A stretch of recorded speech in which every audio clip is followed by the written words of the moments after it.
तो दोस्तों आज हो गई है 16 दिसंबर और जो फटाफट बड़ी खबरें मुख्य समाचार सामने निकल के आ रहे हैं दोस्तों, एक एक करके चलेंगे। तमाम बेहद बड़ी खबरें आगे इसी वीडियो में जानेंगे। हर वो जरूरी अपडेट आप तक पहुंचाएंगे जो खबरें जानना आप लोगों के लिए बहुत ही जरूरी है। लेकिन उससे पहले दोस्तों आप लोगों से एक छोटा सा निवेदन है कि अगर आप लोग भी खुल करके किसानों के समर्थन में खड़े हैं और तीनों ही विवादित कृषि कानूनों को रद्द करने की मांग करते हैं तो अभी इस वीडियो को लाइक कीजिए, चैनल को सब्सक्राइब करके बेल के आइकन को जरूर दबा दीजिए दोस्तों और लगातार हमारे साथ बने रहिए। दरअसल दोस्तों पहली बड़ी खबर आप लोगों को बताते चले। किसान आंदोलन के बीच राहुल गांधी का केंद्र की मोदी सरकार पर निशाना। बोले मोदी सरकार के लिए किसान खालिस्तानी है और पूंजीपति दोस्त। आप लोगों को दोस्तों बताते चले, किसान आंदोलन के बीच कांग्रेस के पूर्व अध्यक्ष राहुल गांधी ने जनता के मुद्दों को बुलंद करते हुए केंद्र की मोदी सरकार पर निशाना साधा है। राहुल गांधी ने कहा है कि देश में कोई भी जब अपनी परेशानियों को लेकर के आवाज उठाता है तो उसे सुनने के बजाय मोदी सरकार उसे बदनाम करती है। उल्टे आवाज उठाने वाले को ही सरकार निशाने पर ले लेती है। दरअसल दोस्तों राहुल गांधी ने ट्वीट कर कहा है कि मोदी सरकार के लिए असंतुष्ट छात्र देशद्रोही हैं, चिंतित नागरिक शहरी नक्सली हैं, प्रवासी मजदूर कोरोना वायरस फैलाने वाला है, बलात्कार पीड़िता कोई नहीं है, प्रदर्शनकारी किसान खालिस्तानी हैं और क्रोनी कैपिटलिस्ट सबसे अच्छे दोस्त हैं। ये यहाँ पर देख सकते हैं राहुल गांधी ने घेरा है केंद्र की मोदी सरकार को और कहा है कि बीजेपी सरकार सिर्फ अपने पूंजीपति मित्रों के लिए ही लगातार काम कर रही है। इस बीच एक और बड़ी जानकारी आप लोगों को दोस्तों बताते चले।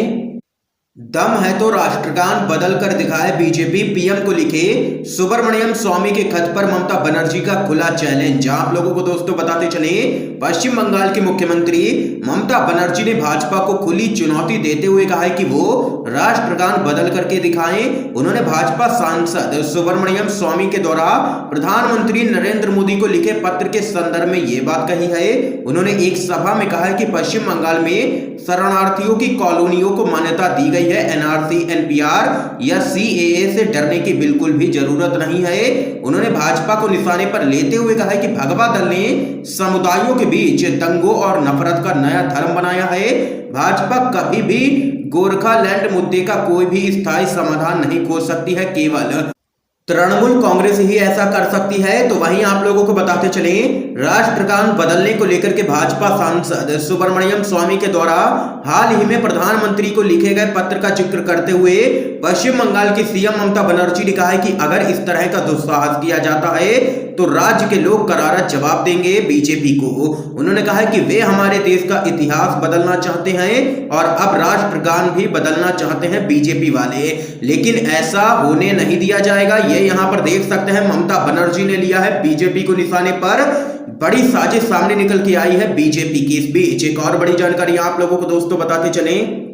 अकाली दल के प्रमुख सुखबीर सिंह बादल बोले बीजेपी असली टुकड़े टुकड़े गैंग है, पंजाबी हिंदुओं को किसानों के खिलाफ भड़का रही है। आप लोगों को दोस्तों बताते चले, शिरोमणि अकाली दल के नेता सुखबीर सिंह बादल ने किसान आंदोलन को लेकर के बीजेपी पर बड़ा हमला बोला है। उन्होंने कहा है कि देश में बीजेपी असली टुकड़े टुकड़े गैंग है। उन्होंने कहा है कि बीजेपी ने राष्ट्रीय एकता को तार तार कर दिया है। बेशर्मी के साथ इन्होंने हिंदुओं को मुसलमानों के खिलाफ भड़काया और अब शांति प्रिय पंजाबी हिंदुओं को सिखों खासकर किसानों के खिलाफ भड़काने में जुटे हैं बीजेपी वाले।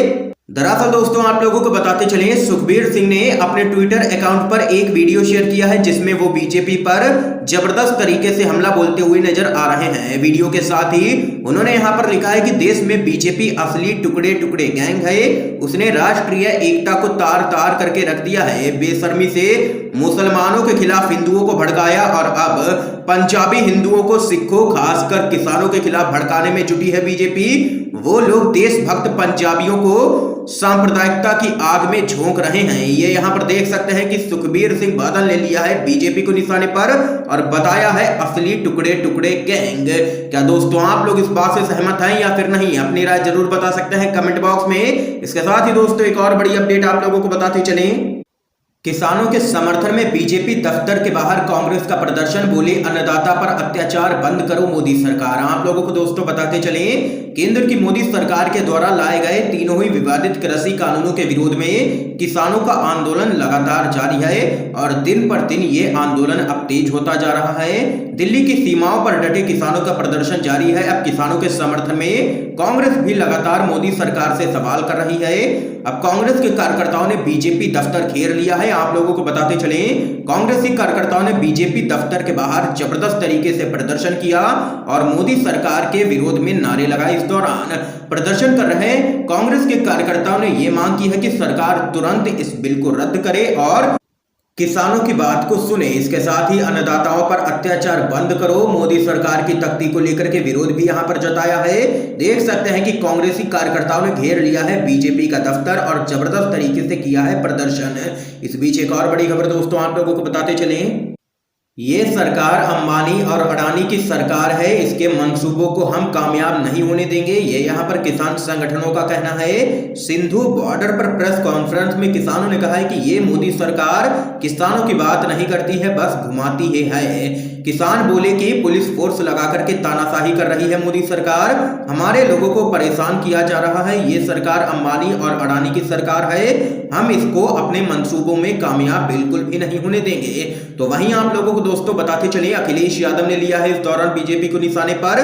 किसानों की बात सुनने के बजाय बीजेपी सरकार उन्हें बदनाम करने में लगी है, ये अखिलेश यादव का कहना है।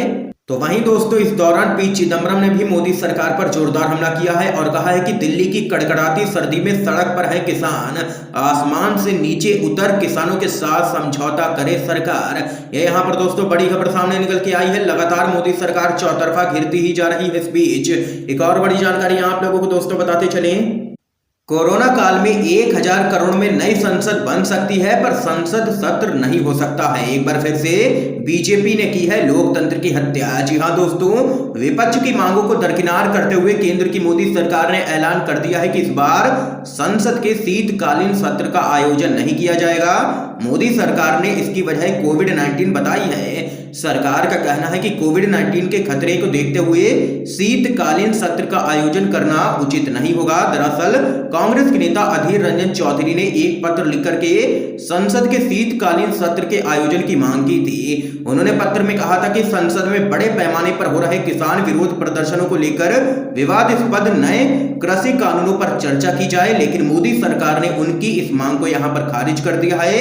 संसदीय कार्य मंत्री प्रहलाद जोशी ने पत्र का जवाब देते हुए कहा है कि उन्होंने सभी दलों के नेताओं के साथ विचार विमर्श किया था, सभी पक्ष सत्र को रोकने पर सहमत हैं। उन्होंने कहा है कि कोरोना वायरस के संक्रमण से बचने के लिए शीतकालीन सत्र के पक्ष में कोई नहीं था, ऐसे में जनवरी में सीधे बजट सत्र ही बुलाया जाएगा। सरकार के इस फैसले को लेकर के सवाल यहां पर उठाए जा रहे हैं। लगातार विपक्षी दल के नेताओं का कहना है कि मोदी सरकार किसानों के मुद्दे पर बात नहीं करना चाहती है, इसलिए वह सत्र के आयोजन की मांग को खारिज कर रही है।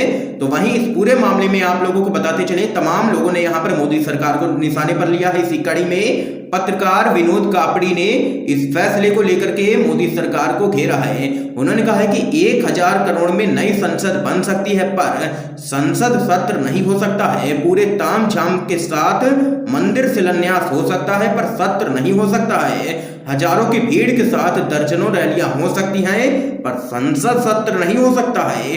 इवेंट कंपनी के साथ देव दीपावली को हो सकती है पर संसद सत्र नहीं हो सकता है। ये यहाँ पर देख सकते हैं कि मोदी सरकार अब पूरी तरीके से घिर चुकी है इस पूरे मामले में। इस खबर पे आप लोगों की क्या राय है जरूर बता सकते हैं कमेंट बॉक्स में। इसके साथ ही दोस्तों आइए एक और बड़ी अपडेट आप लोगों को बताते चलें।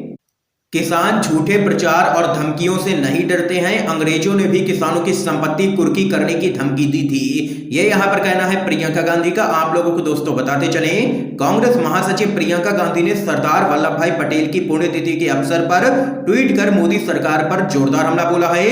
उन्होंने कहा है कि अंग्रेजों ने भी किसानों की संपत्ति कुर्की करने की धमकी दी थी, लेकिन सरदार पटेल के नेतृत्व में किसान डिगे नहीं और सत्याग्रह की जीत हुई थी। तो वहीं प्रियंका गांधी ने ट्वीट कर आगे लिखा है कि बारडोली के किसानों को अंग्रेजों ने संपत्ति कुर्की जैसी तमाम धमकियां दी, लेकिन सरदार पटेल जी के नेतृत्व में किसान डिगे नहीं और सत्याग्रह की जीत हुई थी। सरदार पटेल जी की पुण्यतिथि पर इस सरकार को बताने की जरूरत है कि किसान झूठे प्रचार और धमकियों से बिल्कुल भी नहीं डरते हैं। ये यहाँ पर प्रियंका गांधी ने मोदी सरकार को लिया है निशाने पर। इस बीच एक और बड़ी खबर जान लेते हैं दोस्तों।